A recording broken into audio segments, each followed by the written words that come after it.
Have you ever been at a point in your life where everything that you do seems to be going wrong, and no matter how much good you do or how hard you try, things just seem to be going south? Well, listen to this to the end, and hopefully you'll be able to get out of your situation the way I was able to get out of my situation.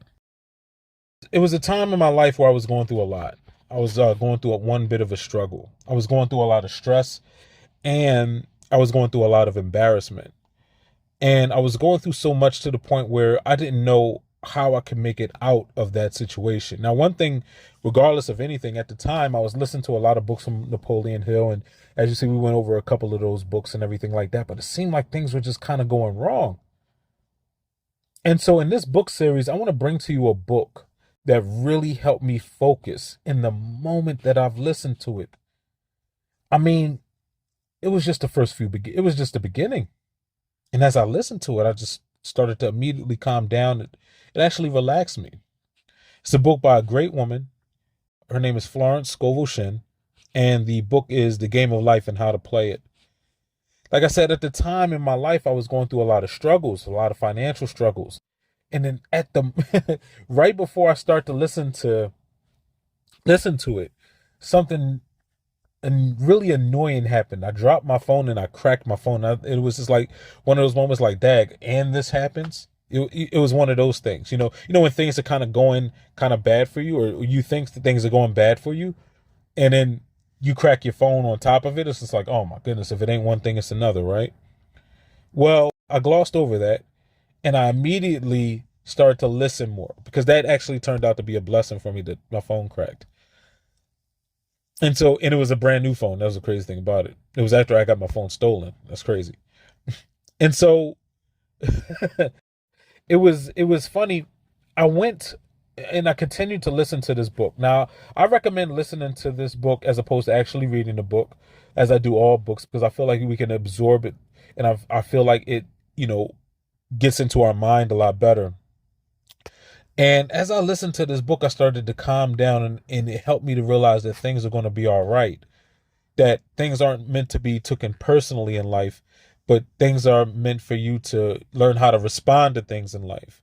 Life is 10% what happens to you, 90% how you respond. And when I look at the things that are, going on in my life, what is my response to these many different things that are going down? And so listening to the book from the beginning, it calmed me. One thing I love about it is it's free. It's free on LibriVox.org. And it's narrated by a great woman who has the most beautiful, soothing voice when it comes to narrators that I've listened to. It's not like listening to a Samuel L. Jackson or even a Morgan Freeman, but, listening to Amy Conger speak and read this book is just very comforting. I have different chapters that are my favorite. One is chapter 3, another one is chapter 5, another one is chapter 7, and they talk about many different things, but they all build upon one another. I'm not going to get into the specifics of each chapter right now, or at all, because I want you to read this book. I want you to listen to this book. It's about 2 hours and 44 minutes, I believe. And when you listen to it, it's not just something that you listen to and go, oh, that's great. But it's something that you must listen to and you must apply it. One thing I found unique about this book, it seemed like it talked about the same things that were talked about in a lot of Napoleon Hill books and a lot of things that came out about him. But why isn't she getting enough recognition? Now, I don't want to say that's because she was a female, but there's no doubt in my mind, in hindsight, after listening to the book by Florence Schovil Shin, another a woman from Philadelphia, that she started a lot of the things that was written by people like Napoleon Hill and people that came after her. She was actually a teacher of Emmett Fox. And the things that she spoke about and the things that she talked about in that book gets talked about to this very day. Now, we're talking about a book that came out far before Think and Grow Rich came out, far before Success with a Positive Mental Attitude. This is a book I believe came out in 1920 or before then a little bit. And she's done great works even posthumously.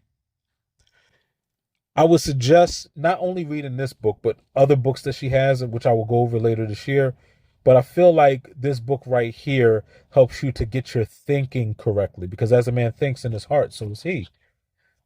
Not only if it gets your thinking correctly, it can get your actions to move in line with your thinking, which I thought was a very unique thing.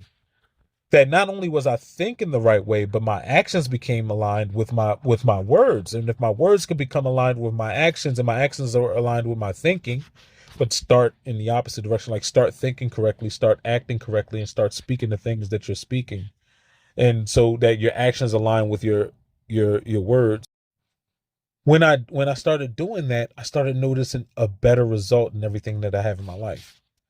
The final chapter in this book, it does have affirmations. One thing, I don't believe in vain imaginings, or just coming up with a whole bunch of just repetitive affirmations, because it means nothing if there's no true feeling behind it. Like you can say, I am rich, or I am this and I am that, which, it's true to speak the truth behind I am. But if you don't truly feel it in your heart, then you got a conflict. You got to really feel these things. You got to truly believe it in your heart. And that's why it starts with how you think. When in your mind, I can think a certain way, and I marry that thought with that feeling. Well, at that point in time, these things will come to fruition when I say that, when I put positive things behind I am. Now, do I believe in everything that everybody says? No. I would suggest reading this book and understanding the point of view and the mindset of people in the early 1900s. But this book was a great book, and is a great book. To this day, I would still consider it to be timeless. And I would suggest reading it to many different degrees. I suggest reading it awake 5 times a week. It is not going to hurt you to read or listen to this book 5 times a week. Even if you can listen to it on the way to work, depending on how long your commute is, listen to it at lunch, listening to it on the way home from work, and then listening to it while you sleep. Do this every night for 2 weeks. Take 1 week off and then do it for another 2 weeks. And then see how your actions change, because you got to actually do the things that it does. You got to actually speak the things that it does. You got to look at the examples that she gives and what happens in people's lives when they speak certain things. But understand, it's not just speaking about it vainly. No, it's about speaking about it with the feeling and the belief that it already has happened, that it is true, that it is the truth. The affirmations do come at the end. I believe if you practice these things and you read these things and it becomes to the point where it becomes habitual, then you'll start to notice changes in your life the way I started to notice changes in my life. It didn't even take me that long, but I would continuously listen to it because it was very comforting, especially with the voice of Amy Conger reading it.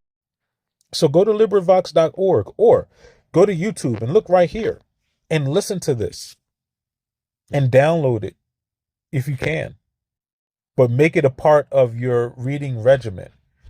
After about 6 months goes by, do it again. Repeat the process. The reason why I say that is because occasionally I feel like with all of the books that we go over, we need to have refreshers. And in this book, I would recommend that we do it and have a refresher. I feel like it is something that will definitely remind us of things that we may have forgotten, that we kind of fell out of practice with.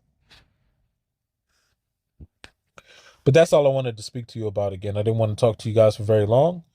If you have any other questions, concerns, funny stories, or anything you'd like to add, feel free to put it in the comments. If you like this book, or if you already read it, then I would suggest reading it again. If you like this review of this book, make sure you hit the thumbs up button. If you dislike, make sure you write dislike in the comments and even tell us why and timestamp it. And make sure you subscribe. And may everyone have a good morning, a good afternoon, and a good evening.